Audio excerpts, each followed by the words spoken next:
back in late 90s, I met a very interesting young lady that through business, and one night she was telling us a story about her hobby, which was diving, and not just any kind of diving, but diving in caves, the kind of diving that is foreign and unusual and scary for most people. It had the opposite effect on me. In fact, that night is when I decided that I would take up diving myself, because I wanted to dive in caves.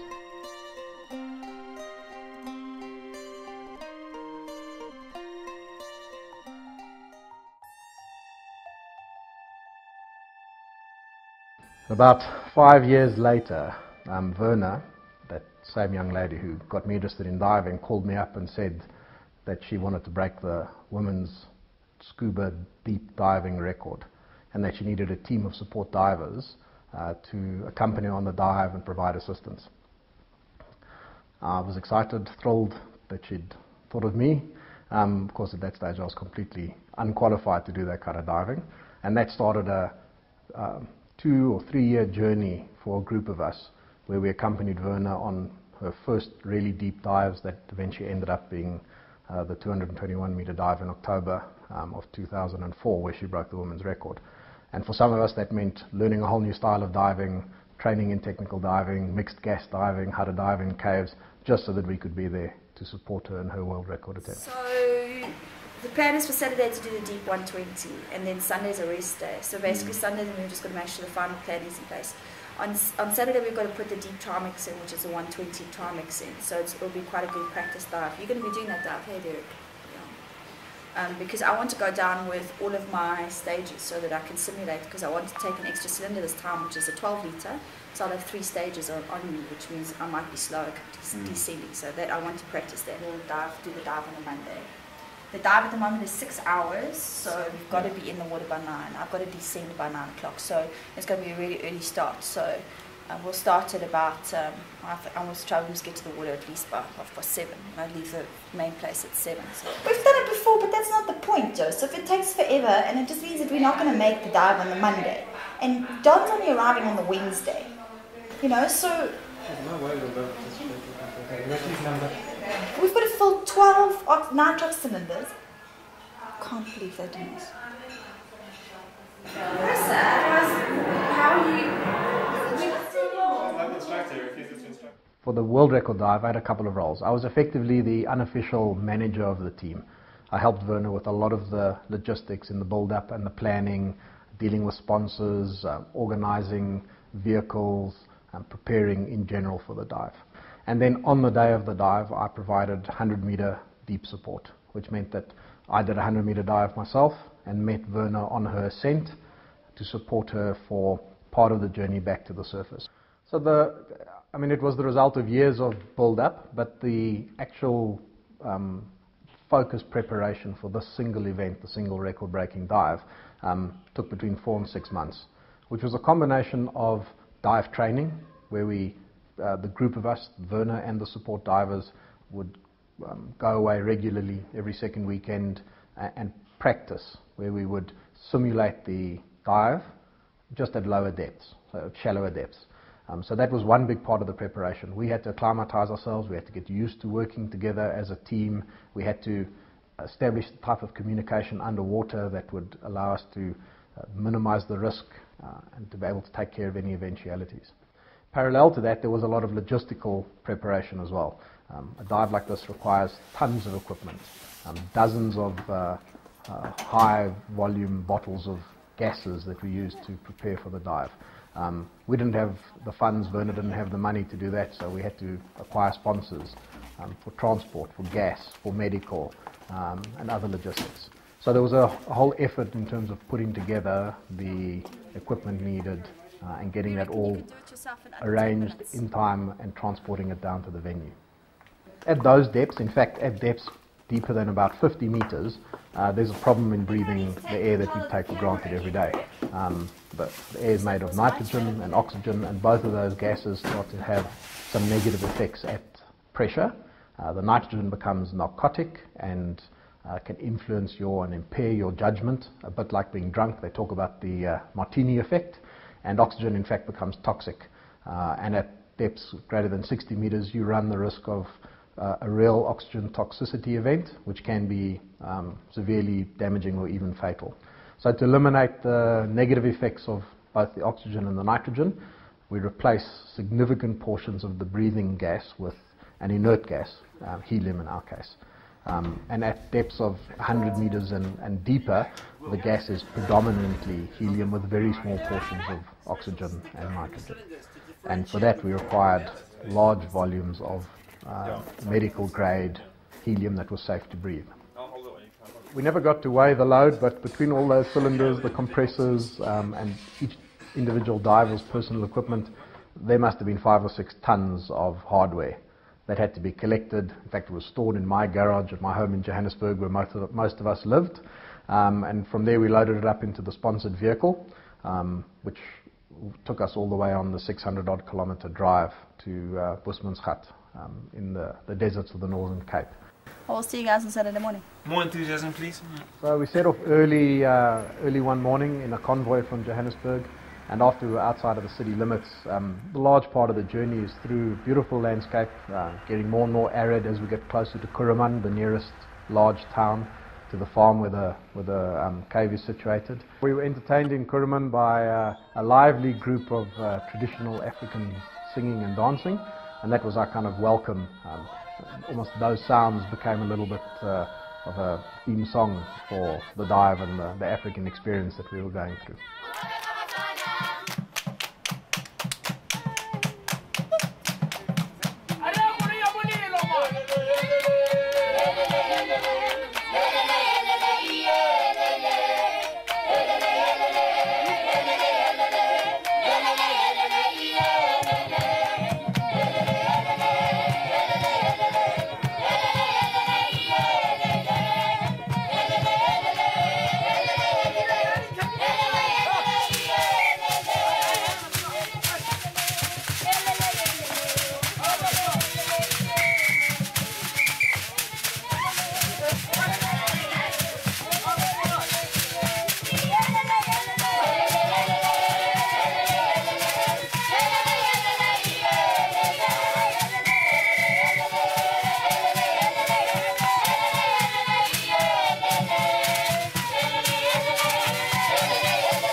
And as we passed through Kuruman, we knew we were really in the heart of the Kalahari Desert, and the last 80 kilometers is just driving through scrubland until we got to Mount Carmel.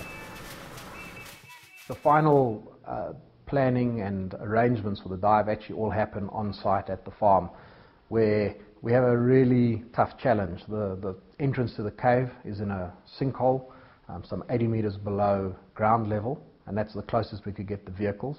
From there we had to port a significant portion of that equipment down into the depths of the sinkhole, where we could then stage it at the water's edge ready for the dives.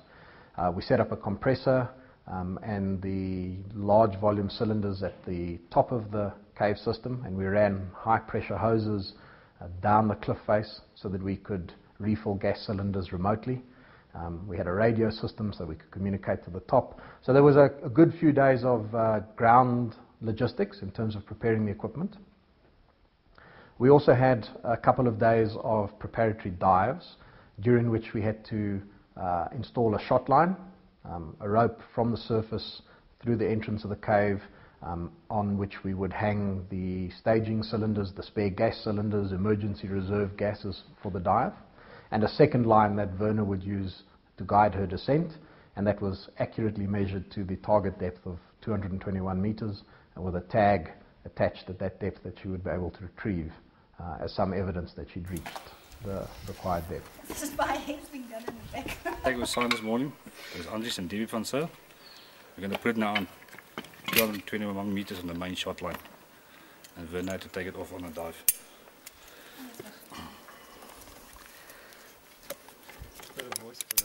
Somebody in Kimberley told me about a hole near Daniel's Skull, near Kuruman. So one weekend we had to klap out into this hole. Those years we called it Bushman's Pit. Okay, we arrived here, we found this hole, And we started dive there, and we found this big pool there. And in this big pool, on this one side, we found a crack. We put a shot line in there, and we dived down on the shot line to 60 meters. August 1993. Charles Maxwell with Nunu Gomez, Sheikh Exley, they had a big expedition here to see really how big is this system. In 2002, we had a Polish expedition here to 123 meters.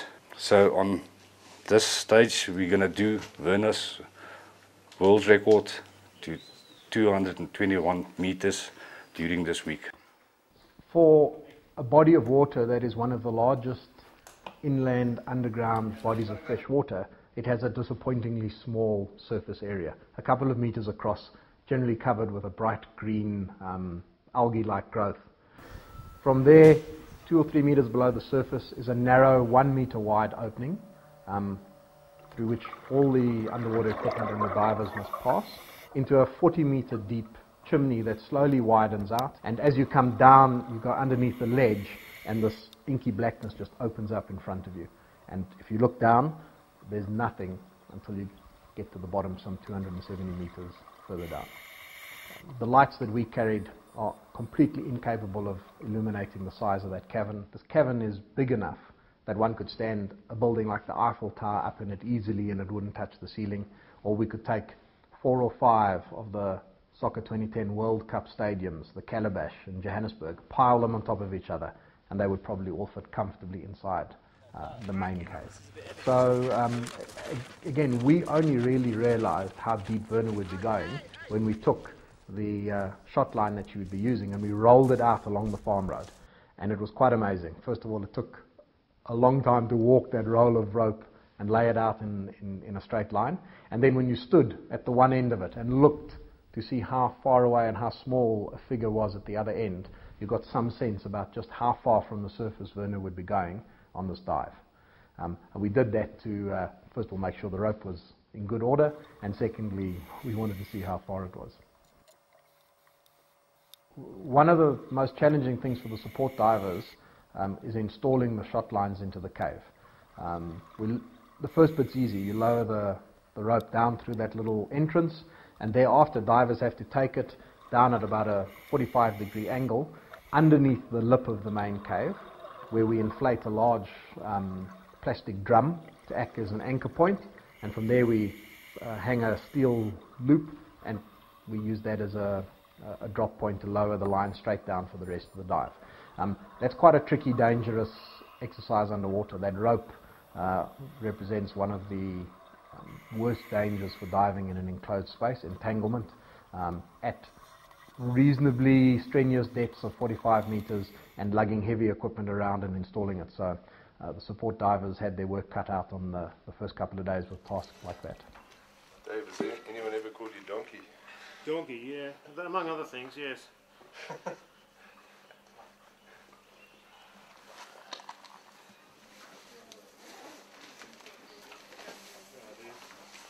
I think you need one person in the crack because otherwise the rings start catching in the rocks. You need one person horizontal to the oil drum at about 42 meters. Everything was installed underwater on schedule, and once the ropes were in, the next task was to start installing the spare cylinders on the rope. So initially the support divers installed the shallower depth cylinders, and then we used the installation of the deeper cylinders as an opportunity to do a final dry run, where Werner went to a depth of about 120 meters to install the deepest spare cylinders, and we treated that as a dry run of the entire operation that we would conduct a few days later for the main dive. One of the most important things on these extreme dives is detailed planning, risk management, and to do that we spend a lot of time discussing eventualities, procedures, alternatives should anything go wrong on the dive. And we had a dive briefing every morning and every evening during that week, where we would discuss the plan for the day exactly down to who's going to do what dive, to what depth, for how long, and then we'd do a debrief afterwards to make sure that everything had gone according to plan. And that included the support dive, doing the installations, the final preparation dive. Each one is treated as a significant event and managed and planned and logged accordingly, because preparation and risk management are absolutely key to successful dives of this nature. Given the complexity of both the above water and below water endeavour that we were undertaking, we were lucky to have almost no incidents. However, one of our guys, Ian, incurred the worst injury of the dive when he stubbed his big toe. The medic thought we might have to amputate it. Well, I was fairly traumatised at the time, but in a rush to capture some footage on film, I tripped over a rock. How bad were his injuries? Quite significant that we might have to take the toe off. But in the end, we saved the toe. One of our sponsors that we were most appreciative to have on board was Netcare 911, a local hospital group and medical group, and they provided a full-time advanced life support medic with full medical equipment on site in the event that there was any incidents or accidents. So Malcolm was there for the entire time at the dive site, and he was kept busy only on one occasion dealing with Ian's stubbed toe. So yeah, I'm very happy that we didn't have to do much. And it's generally much better if paramedics sit around and just don't have work to do. That means nobody gets hurt. Well, we did have fun riding his 4x4 mini ambulance around on the farm roads. The night before the main dive, during our final briefing session, we reconfirmed the dive plan for both Werner and all of the support divers, and we recorded this on a whiteboard that we took down to the water's edge so that we would have a schedule to follow. Yeah, I've got a different sort of rebreather to Don. I have a Mark 15.5 and I'll be going, as Don said, to 150 metres, but with the capability to go down to 220 metres if need be. So we'll just play that one by ear. Don't expect to, but we have the capability. We have to set quite a lot of stuff up with the rebreathers. So it's really a case of making sure we're 100% ready for when Werner dives. Otherwise we'll be rushing and that's dangerous. So we want to be 100% ready before Werner even gets up. Because we're leaving a few minutes after she does. Oh, I managed to get a stone in my boot.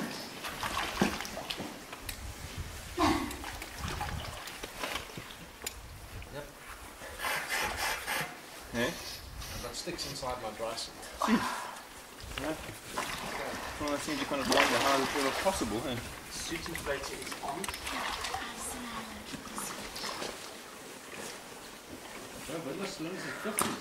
Eh? Those are 10s, I think. Oh. But she is diving the big dive with 15s.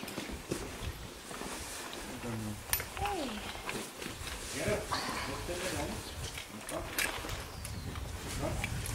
Wait 2 seconds.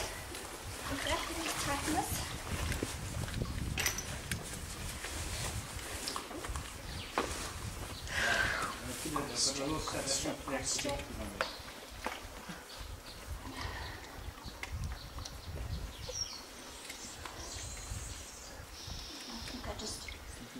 And everything is based on the time that Werner disappears below the surface of the water, and from there we start a clock running. And at very specifically defined intervals thereafter, the various support divers leave on their own dives. Each of those dives coincided to meet up with Werner at a specific depth while she was ascending, and the support diver would be descending to meet at a pre-designated depth for a safety check and a bit of human contact and a bit of support in case anything was wrong.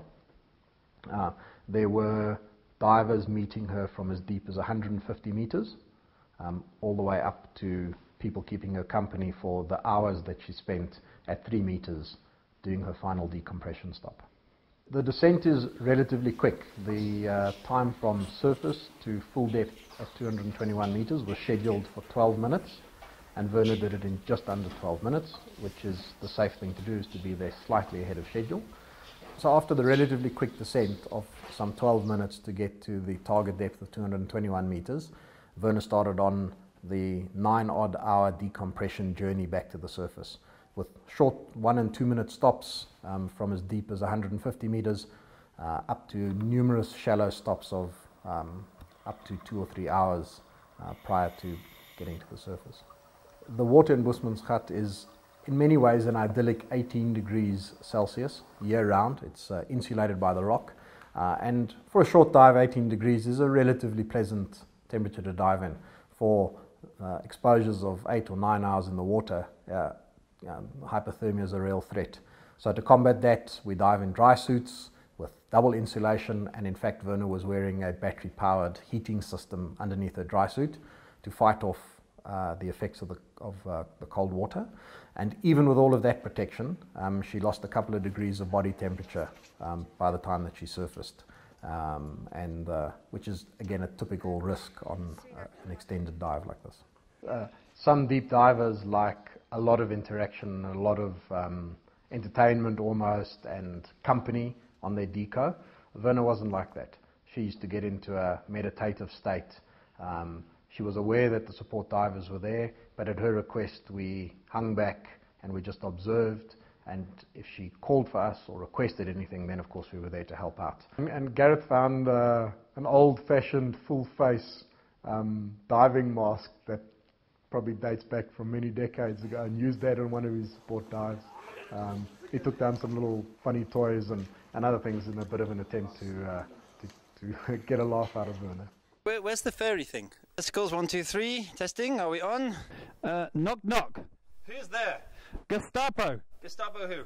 We will answer questions. Charles Poe here from Cape Town, reporting from Bushmansgat, 1:22 in October 2004. The Russian trawler earlier today, berthed in the hut behind me, collided with the Russian helicopter. Unfortunately, Mr. Ian Gatley over here was caught in the collision. Charles Poe reporting a rather bloody large tow and some considerable damage to the Russian trawler. This is Charles Poe, SABC 3, Bushmansgat. She definitely appreciated Gareth's sense of humour on those few occasions. We had 2 divers performing the very deep support during Werner's dive. They were Dave and Don, who were using rebreather equipment, in contrast to the rest of us on open circuit, and that allowed them to go to the depths of 150 meters to provide support.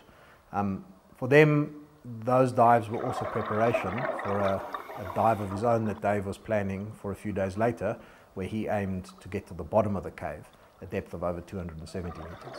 So one of the big characters on the support crew was a guy called Theo, a professional police diver based in Cape Town, who has lots of diving experience, but most notably was probably one of the first handful of people ever to dive at Bushmansgat, having been there more than 30 years ago, before it was a world-renowned dive site, and having explored literally where no one had been before. Bushmansgat has been the site of a number of notable dives.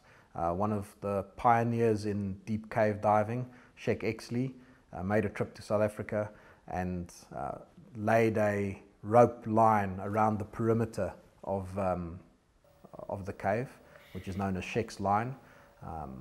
Nuno Gomez, a South African who went on to become the world's deepest male on scuba, set his first world record when he became the first person to reach the bottom of Bushmansgat.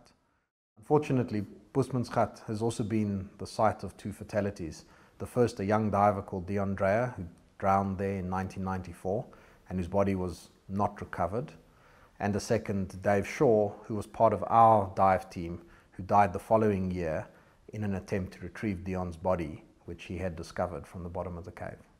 You know, those 2 unfortunate fatalities at Bushmansgat are testament to just how dangerous deep cave diving is.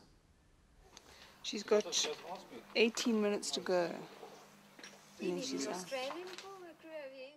It's the day after the dive, and I don't think I've actually processed it or absorbed it yet. I think all my energy and all my focus was on yesterday and being able to get a successful descent, focusing on the 12 minutes, trying to get down. I think it went so smoothly, and it's the most organised I've ever been on a deep dive. Everything ran like clockwork.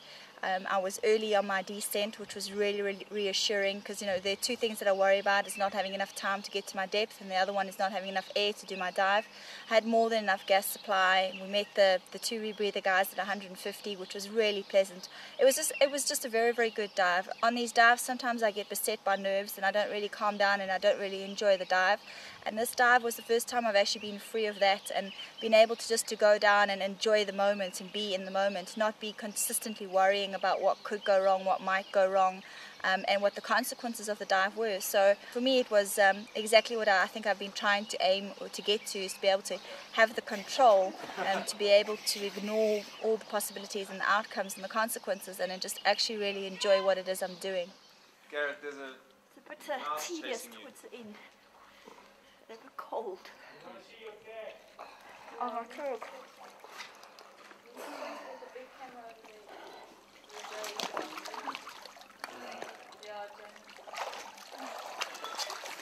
Can you unpack it? I'll get off the way. You put it somewhere. I wasn't going to lose it. Hold it up again, Werner. And smile. Yeah, so on her arrival back at the water, of course, one of the first things that we're concerned about is she okay? So with our medic on site, he was able to check blood pressure, body temperature, overall well-being, and other than being cold, tired, a little bit dehydrated, Werner was in excellent condition after such an ordeal. Werner came up without any problems, nothing needing medical attention whatsoever. And then basically we just had to monitor her and just make sure that the next 24 hours after her surfacing, that no symptoms of decompression, illness or anything else arose, and that's what happened. There was absolutely nothing.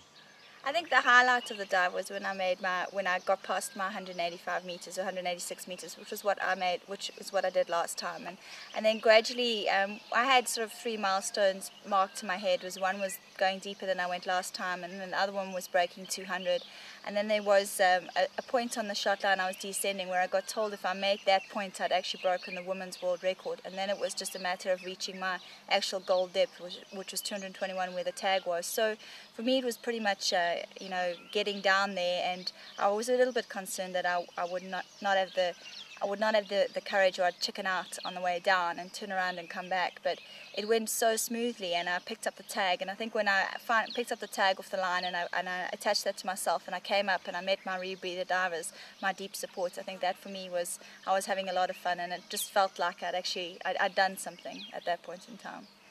The low point of the dive is without doubt the time spent from about 15 meters. It's over 3 hours. The first 2 hours was relatively comfortable, and you're still trying to get over the euphoria of making your depth, but the last 3.5 hours was really, really tedious.